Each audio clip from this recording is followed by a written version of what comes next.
था। उसने खुशदिली से मुझे पहली पोजीशन की मुबारकबाद दी थी। 1 माह के अंदर हमने अमेरिका के लिए उड़ान भरना थी। ये 1 महीना तैयारियों में गुजरा। 2 हफ्ते हमें अंग्रेजी जबान की क्लास भी अटेंड करना पड़ी ताकि वहाँ जाकर बोलचाल में कोई मसला ना हो। इस दौरान पासपोर्ट भी बने, वीजा भी लगा और फिर हम जाने के लिए तैयार हुए। रवानगी से 3-4 दिन पहले हमें घर जाने की इजाजत मिली। 2-3 दिन घर गुजार कर हम वापस पहुंच गए और फिर एक दिन हम जहाज में बैठे अपनी अगली मंजिल की तरफ रवाना हुए। हमारी मंजिल अमेरिका का साहिली शहर न्यू जर्सी था। अमेरिका में 35 ममालिक से स्नाइपर्स आए हुए थे। मुख्तलिफ ममालिक से आने वाले स्नाइपर्स की तादाद मुख्तलिफ थी। किसी मुल्क से सिर्फ 1 स्नाइपर आया था तो किसी मुल्क से 4 स्नाइपर्स भी थे। इंडिया से भी 2 स्नाइपर्स आए थे। दोनों हिंदू थे। एक का नाम श्रीकांत और दूसरे का राजपाल था। दोनों ने बड़ी कीनातोज नजरों से हमें घूरा था। इब्तिदाई 2-3 दिन इंतजामी और इंसरामी कार्रवाइयों की नजर हो गए और फिर नए हफ्ते की शुरुआत के साथ बाकायदा क्लास की इब्तिदा हुई। तमाम तलबा सिविल सूट पहन कर आए थे क्योंकि लिबास के बारे में कोई हिदायत जारी नहीं की गई थी। तलबा की तादाद 76 थी जिनमें 7 लड़कियां भी शामिल थी। अमेरिका के 4 तलबा थे जिनमें से 2 लड़कियां कैप्टन जेनिफर हिंसली और लेफ्टिनेंट केट वॉटसन थीं, जबकि मर्दों में सार्जेंट रेगन वॉच और सार्जेंट नॉर्मन थे। इसराइल से भी 2 लड़कियां और 2 मर्द आए थे। एक लड़की का ताल्लुक जापान से था। फ्रांस, बर्तानिया, चीन या रूस जैसे ममालिक से कोई भी नहीं आया था। श्रीलंका, नेपाल, बांग्लादेश, ईरान और इंडोनेशिया से भी 2-2 स्नाइपर्स आए हुए थे। यहाँ तक कि 2 स्नाइपर्स अफगानिस्तान से भी आए थे, लेकिन शक्ल सूरत से वो बिल्कुल अफगानी नहीं लग रहे थे। दोनों क्लीन शेव थे। तमाम स्नाइपर्स में दाढ़ी वाला एक मैं ही था। गो मेरी दाढ़ी भी बस कहने की हद तक ही दाढ़ी थी, मगर फिर भी मेरे चेहरे पर चंद बाल मौजूद थे। ज्यादातर मर्द क्लीन शेव ही थे। मेरा साथी सरदार खान भी शेव करता था, अलबत्ता उसके चेहरे पर घनी मूछें जरूर थीं। पहला पीरियड तारुफ ही में गुजर गया था। गो सिर्फ सरसरी सा नाम लेने से हर किसी को नाम याद नहीं रह जाता, अलबत्ता इस मामले में मेरी याददाश्त काफी बेहतर थी। खासकर उस्ताद उमर दराज से मिलने के बाद तो मैं इर्द गिर्द की चीजों को और ज्यादा गौर से देखने लगा था। अब तो मैं आम सी बात को भी नजरअंदाज नहीं करता था। मैंने तारुफ के दरमियान करीबन पूरी क्लास के नाम अपनी याददाश्त में महफूज कर लिए थे। जैसे ही कोई खड़े होकर अपना और अपने मुल्क का नाम बताता, मैं अपनी याददाश्त में उसका नाम बिठाकर जबानी तौर पर उसका नाम दोहराना शुरू कर देता और उस वक्त तक ज़ेरे लब उसका नाम दोहराता रहता जब तक कि दूसरा आदमी खड़ा होकर अपना तारुफ न शुरू कर दे। दूसरे पीरियड में बाकायदा पढ़ाई का आगाज हुआ। इंस्ट्रक्टर लियोपोल्ड साइड के बारे में पढ़ाने लगा। गो स्नाइपर प्री कैडर के बाद हमने 2 हफ्ते तक इंग्लिश जबान की क्लास अटेंड की थी, मगर फिर भी गोरे इंस्ट्रक्टर की रवानी में बोली गई इंग्लिश समझने में मुझे थोड़ी बहुत दुश्वारी महसूस हो रही थी। खैर, मैं तो फिर भी गुजारा कर रहा था कि मेरी तालीम BA थी और मुझे अंग्रेजी से अच्छी खासी शुद्ध-बुद्ध थी। असल दुश्वारी तो सरदार खान को थी जिसकी तालीम मैट्रिक थी, और मैट्रिक भी ऐसी कि जैसे वतन अजीज में लाखों करोड़ों जवान मैट्रिक की सनद लिए घूम रहे हैं कि नाम ही की सनद हाथ में पकड़ी होती है। इंस्ट्रक्टर की बातें उसके सर से काफी ऊंची गुजरी थी। पीरियड के इख्तिताम पर मैंने अपने साथी का मसला इंस्ट्रक्टर के गोश गुजार कर दिया। एक लम्हा सोचकर उसने कंधे उचकाए और माजरत खाहाना लहजे में कहा, it's very difficult to arrange any translator today, however I will try my best tomorrow. यानी आज तो किसी तर्जुमान का बंदोबस्त करना मुश्किल है, अलबत्ता कल मैं पूरी कोशिश करूंगा। हिंदू स्नाइपर श्रीकांत तंजिया लहजे में बोला, पढ़ लिख कर आना था ना। ये बात उसने हिंदी में कही थी और ये बात तो आप सब जानते हैं कि हिंदी और उर्दू बोलने की हद तक करीबन एक जैसी हैं, अलबत्ता हर एक का रस्मुल खत मुख्तलिफ है। मैंने तुर्की बतुर्की कहा, मेरा ख्याल है हम PhD करने नहीं आए। गोरे इंस्ट्रक्टर की समझ में हमारी बातचीत तो नहीं आई थी, लेकिन लहजे का उतार चढ़ाव उसे महसूस हो गया था। उसने जल्दी से सबक शुरू कर दिया। Okay guys, we are learning about deflection. हमें मजबूरन चुप होना पड़ा था, वरना सरदार खान के तेवर बदलने शुरू हो गए थे। और ये तो सिर्फ मुझे मालूम था कि वो खुश अखलाक सा पठान बाहर से और अंदर से खालिस और खरा पठान था।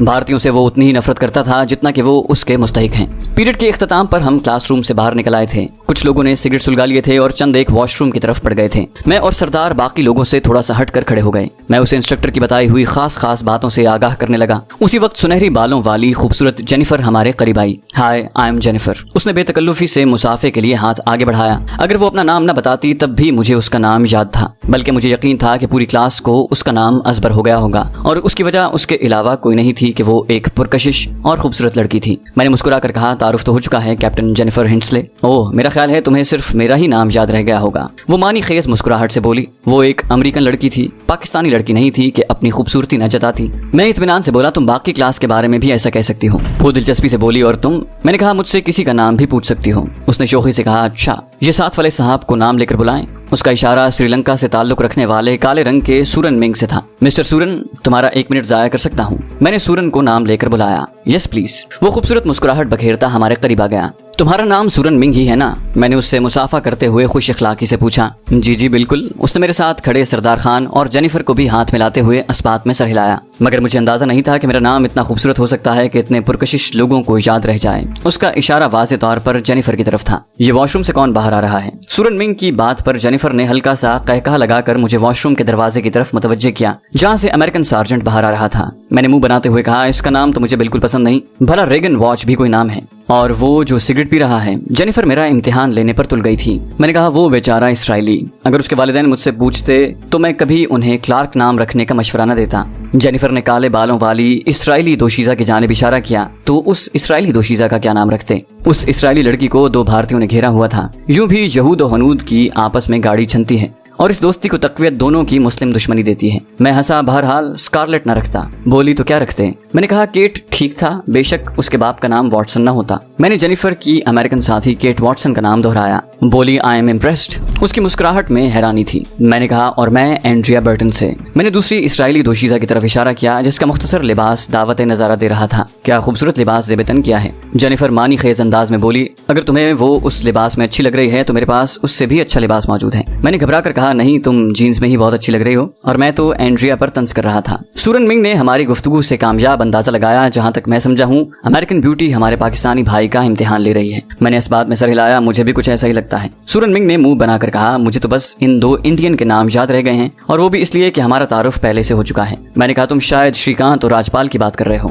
बोला, ये ले मिस अमेरिका, भाई को उनके नाम भी याद हैं। जेनिफर को शायद महसूस हुआ था कि सूरन मिंग को उसका नाम नहीं आता, तो वो बोली, मेरा नाम जेनिफर है। शुक्रिया मिस जेनिफर, अब कम से कम तुम्हारा नाम मुझे नहीं भूलेगा। तुम बेशक हमारी वापसी के बाद फोन करके भी मेरा इम्तिहान ले सकती हो, बल्कि रोजाना इम्तिहान लेती रहा करना। इस बहाने हम भी ये खूबसूरत और रसीली आवाज सुन लिया करेंगे। उसकी बात पर जेनिफर ने एक खूबसूरत सा कहकहा उछाला, और इससे पहले कि हम में से मजीद कोई बात करता, इंस्ट्रक्टर की तरफ से बुलावा आ गया। अगला पीरियड शुरू हो गया था। क्लासरूम के दरवाजे की तरफ बढ़ते हुए जेनिफर पूछने लगी, अब अपना तारुफ भी करवा दें। मैंने कहा, मेरा नाम जीशान है और मेरे साथी का नाम सरदार खान है। मैंने सरदार खान की तरफ इशारा किया, जो इस सारी गुफ्तगू में खामोश रहा था। जीशान, उसने अजीब से तलफ्फुज से मेरा नाम लिया। मैंने कहा, बस ऐसा ही कुछ कह लिया करो। मुझ में अपने नाम की मजीद मिट्टी पलीद करवाने का हौसला नहीं था। उससे कुछ बैद नहीं था कि तलफ्फुज ठीक करते करते अगली मर्तबा जाने क्या कह देती। उसने शोख नजरों से मेरी जानिब देखा, अगर मैं तुम्हें सिर्फ जी कह लिया करूं तो बदले में तुम भी मुझे जेनी कह लेना। मैंने कहका लगाया, नहीं, मैं सिर्फ जी कहूंगा। जी। वो आंखें मीचते हुए दिलरुबाना अंदाज में मुस्कुराई और कहा, डन।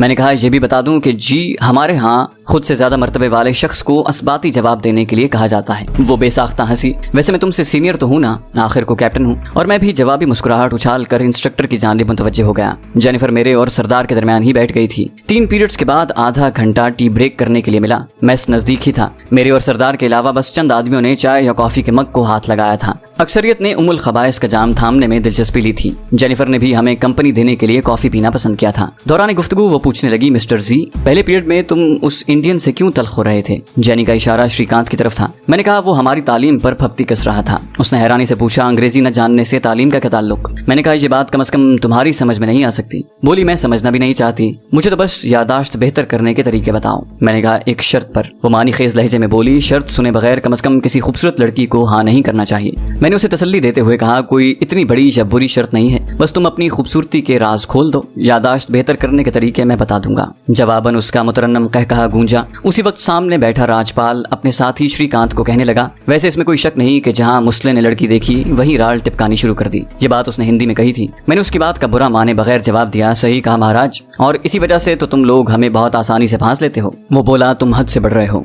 राजपाल का गुस्सा जाहिर कर रहा था कि उसकी समझ में मेरी बात आ गई थी। मैं इत्मीनान से बोला, नहीं, तुम अपनी हद उबूर कर रहे हो, इसलिए तुम्हें तुम्हारी जगह वापस धकेलना जरूरी था। मेरा ख्याल है तुम लोगों के दरमियान कोई गलत फहमी पैदा हो गई है। जेनी ने एकदम सूरत हाल को संभालने की कोशिश की। इस दौरान सरदार खान ने अपना कोट उतार कर अपनी कुर्सी के पीछे लटकाया और अपनी आस्तीनें उड़सने लगा। गो उसने जबान से कुछ नहीं कहा था, मगर उसका अंदाज ऐसा था कि देखने वाले खुद ब खुद समझ गए थे। जेनी ने उसे बाजू से पकड़कर कुर्सी पर बिठाना चाहा। Mister Khan please. वो उर्दू ही में जेनी से मुखातिब हुआ। इस खंजीर के बच्चे को जबानी बात समझ में नहीं आता। मैंने सरदार को बाजू से थाम कर दोबारा कुर्सी पर बिठाया और कहा, सरदार तुम बैठो, मैंने इन्हें इनकी जबान में समझा दिया है। श्रीकांत और राजपाल हमें खा जाने वाली नजरों से घूरते हुए वहां से थोड़ी दूर पड़ी हुई कुर्सियों पर बैठ गए। जेनिफर बोली, जी तुम लोग एक दूसरे के इतना खिलाफ क्यों हो? मैंने कहा, तुम लोग रशियन और चाइनीज के खिलाफ क्यों हो? बोली, ओके छोड़ो, तुम शायद नहीं बताना चाहते। मैंने संजीदा लहजे में कहा, मैंने बता तो दिया। वो बोली, ओके। रूखे लहजे में कहते हुए वो वहां से उठ गई थी। यकीनन उसे रूस और चाइना का जिक्र पसंद नहीं आया था। मैं भी उसे मनाने की बजाय सरदार की तरफ मुतवज्जे हो गया। यार सरदार, खुद पर काबू पाया करो। हम मैदान जंग में या बॉर्डर पर नहीं हैं कि तुम फौरन लड़ने मरने पर आमादा हो जाते हो। सरदार का गुस्सा अभी तक नहीं उतरा था। बोला, इन खंजीरों को देखकर मेरा खून खौलने लगता है। मैंने कहा, तुम्हारी बात दुरुस्त है, मगर जगह भी तो देखी जाती है और तुम्हें मालूम होना चाहिए कि डिसिप्लिन की खिलाफ वर्जी पर हमें वापस भी भेजा जा सकता है। कितना दुख होगा हमारे सीनियर्स को। मालूम भी है हमें यहाँ भेजने के लिए कितनी रकम खर्च हुई है। वो बोला, माजरत खां हूँ जीशान भाई, आइंदा ख्याल रखूंगा। मैंने कहा, ट्रेनिंग के मैदान में इन्हें नीचा दिखाकर हम अपना गुस्सा निकाल सकते हैं। सरदार खान ने पुरअज़्म होकर कहा, इंशाल्लाह ऐसा ही होगा। अच्छा चलें, ब्रेक खत्म होने वाली है। लोगों को क्लासरूम की तरफ बढ़ता देखकर मैं खड़ा हो गया। सरदार ने भी असबात में सर हिलाते हुए मेरी तकलीद की। टी ब्रेक के बाद इंस्ट्रक्टर ने सिर्फ एक पीरियड बढ़ाकर हमें ये कहकर छुट्टी दे दी कि अगले दिन हर स्नाइपर अपने मुल्क की आर्मी यूनिफॉर्म में होगा। शाम को कोई क्लास वगैरह नहीं थी। हम दोनों ट्रैक सूट डालकर पीटी ग्राउंड में चले गए। बड़ा खूबसूरत ट्रैक बना हुआ था। 400 मीटर के ट्रैक पर 20 चक्कर लगाने के बाद हम दोनों जिम में घुस गए थे। एक अच्छे स्नाइपर के लिए जिस्मानी और ज़हनी दोनों लिहाज से सेहतमंद होना जरूरी होता है। उसके साथ उसमें बला की कुव्वत बर्दाश्त भी होनी चाहिए। सरदार खान की तरह जोशीले स्नाइपर ज्यादा देर अपनी जिम्मेदारियां निभा नहीं सकते, क्योंकि दौरान मिशन ऐसे बहुत से मौके आते हैं जहां जिल्लत आमेज बर्दाश्त का मुजाहरा करना पड़ता है। अपने साथी को आंखों के सामने मरता देखकर दम साध कर लेटना पड़ता है। उसके कातिल को कैफर किरदार तक पहुंचाने के लिए सख्त होने के बावजूद उसे छोड़ देना पड़ता है। और फिर भूख प्यास का तो स्नाइपर के साथ जन्म जन्म का साथ है। ये ऐसी बातें हैं कि स्नाइपर की ट्रेनिंग की शुरुआत के साथ उस्ताद अपने शागिर्दों के जहन में डालना शुरू कर देते हैं, मगर वक्त पड़ने पर बहुत कम स्नाइपर्स इन बातों पर पूरा उतरते हैं। हम जिम से बाहर निकले तो सूरज गुरूब होने वाला था। कमरे में जाकर हमने नीम गर्म पानी से गुस्ल किया और कपड़े बदलकर शाम की नमाज वहीं कमरे में पढ़ ली। रात को डाइनिंग टेबल पर एक बार फिर तमाम से मुलाकात हुई। जेनिफर मुझे श्रीकांत के साथ घूमती नजर आई, मगर मेरे लिए ये बात किसी अहमियत की हामिल नहीं थी। यूं भी मैं यूसुफ हसानी नहीं था कि वो मेरे अतराफ में घूमती फिरती। इतनी गपशप भी उसने जाने किस लिए कर ली थी। सबसे बढ़कर मैं खुद भी उसके साथ ताल्लुक रखने के हक में नहीं था कि किसी लड़की की कुर्बत में मुझसे कोई गलत काम भी हो सकता था, और फिर लड़की भी जेनिफर जैसी जो लाखों में एक हो। सबसे बढ़कर उस वक्त मैं पाक आर्मी की नुमाइंदगी कर रहा था। गो इस इलाके में औरत की कुर्बत को गलत नहीं समझा जाता,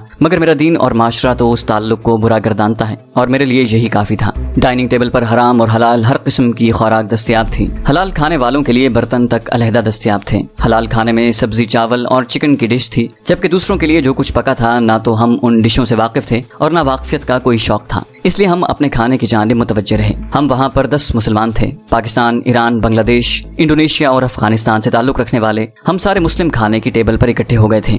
उस वक्त मुझे महसूस हुआ कि मुस्लिम चाहे किसी भी कौम, इलाके या मुल्क से ताल्लुक रखते हों, खुदा, रसूल, कुरान की एक अनदेखी डोर उन्हें आपस में बांधे रखती है। खाने के दौरान एक बार फिर तारुफ का सिलसिला शुरू हो गया। सबसे ज्यादा मसला सरदार खान के लिए था कि उसे उर्दू और पश्तो के अलावा कोई जबान नहीं आती थी। उसके लिए मुझे ही मुतरजम के फराइज अंजाम देने पड़ते। खाने के बाद हम दोनों अपने कमरे की जानिब चल दिए कि दूसरी खराफात के लिए हमारे पास वक्त नहीं था। जेनिफर भी मुझे अकेली ही एक स्पोर्ट्स कार की तरफ बढ़ती दिखाई दी। शायद वो बाहर किसी से मिलने जा रही थी।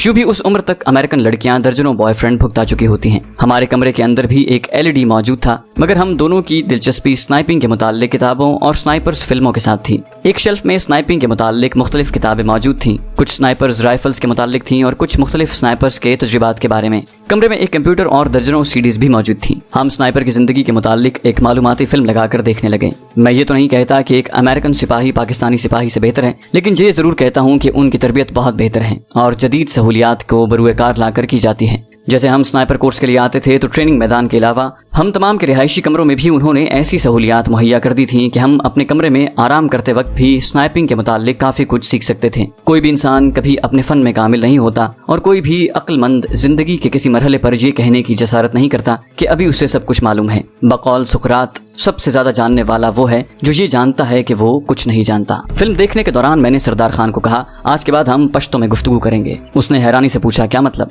मैंने कहा, मतलब ये खान साहब कि मुझे पश्तो सीखने का शौक है और अब एक खान साहब की सोहबत मुयस्सर आ गई है तो क्यों ना उसका फायदा उठाया जाए। और इस बारे में मुझे उस्ताद उमर दराज ने भी ताकीद की थी। उसने पूछा, उस्ताद उमर दराज? मैंने कहा, हाँ उस्ताद उमर दराज। मैंने उस्ताद उमर दराज से होने वाली मुलाकात का हाल बता दिया। सरदार बोला, बड़े खुशकिस्मत हो यार। मैं भी कहूँ एकदम तुम्हारा फायर मुझसे बेहतर कैसे हो गया। मैंने इस बात में सर हिलाया, ये तो है। वैसे पश्तो सीखना किसी फारिग वक्त के लिए मौखर कर देते तो ठीक था, कहीं स्नाइपर ट्रेनिंग से ही ना हाथ धो बैठो। मैं मिजाही लहजे में बोला, फिक्र माँ को मड़ा, और वो कहकहा लगाकर हंस पड़ा। चैनल को सब्सक्राइब कीजिए और बेल आइकन पर क्लिक कीजिए ताकि आपको तमाम वीडियोस फौरन मिलती रहें।